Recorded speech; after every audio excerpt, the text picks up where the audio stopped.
Alright, hello, welcome back to the podcast. Once again, everybody, PayPal and Patreon are down below for anybody who wants to support me. Only do so if you actually can. So, just a quick update, run over of the fact that it's over. China's done.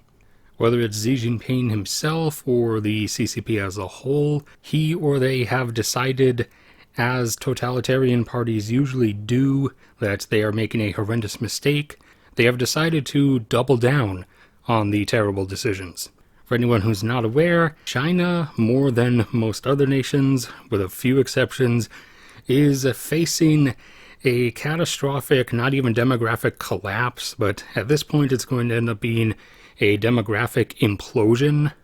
A demographic collapse being when a nation suffers a significant shrinking of its younger generations in comparison to its older generations, resulting in a rapid, in generational terms at least, utter collapse of its workforce capacity, and from that a collapse in tax revenues, both from a drastically reduced number of people earning wages that can be taxed, and also a rapid contraction in economic activity, as there are less and less people to spend money, both the absence of adequate amounts of people to do things, and the also resulting inevitable absence of adequate government funding to pay to do things, culminate to result in, we'll just sum it up as problems. And China was already heading down this road in a bad way. However, over the last several years, they have made various decisions that have unimaginably made it much, much worse. Things started to take a downward turn at the very end of the 2010s, with a combination of it beginning to become visible that the government's whole real estate Ponzi scheme was, in fact, basically just that, thus initiating the beginning of what were then just economic wobbles in the Chinese economy, and what has now at this point become quite a teetering in the Chinese economy, and is going to develop into something else soon enough. And that's when China decided to go full totalitarian beatdown mode on Hong Kong, which had a much heavier and much more nationwide effect than many people want to acknowledge, and kind of societally darkened the mood, especially among younger Chinese, those who would be having kids right now.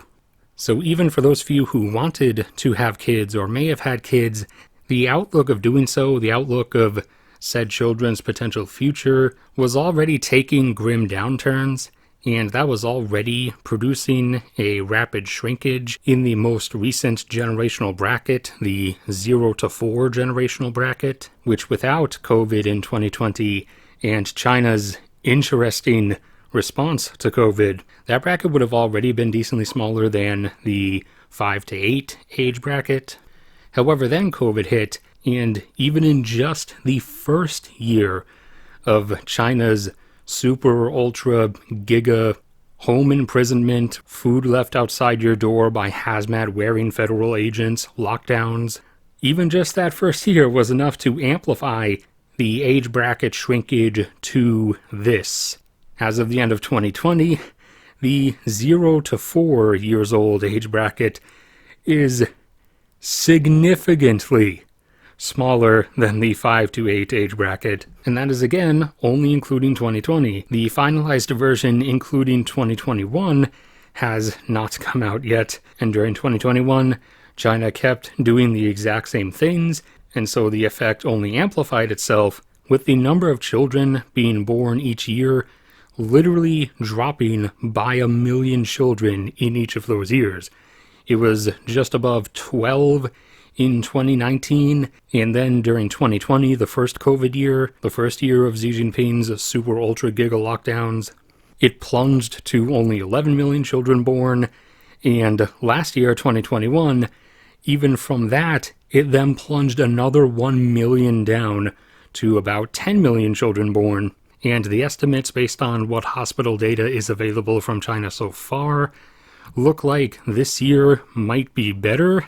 It might only have dropped by another 500,000, but also might have been a bit higher, like maybe 600,000 or 700,000. We'll have to wait and see. So when you add in 2021 and 2022, the 0 to 4 age bracket for the last 4 years will probably be less than half the size of the 5 to 8 age bracket as it's represented here. However, you have to remember, if you actually add these 2 years, then 2 years would cycle up into the 5 to 8 age bracket, shrinking that age bracket, pushing 2 years from that up into the 9 to 12.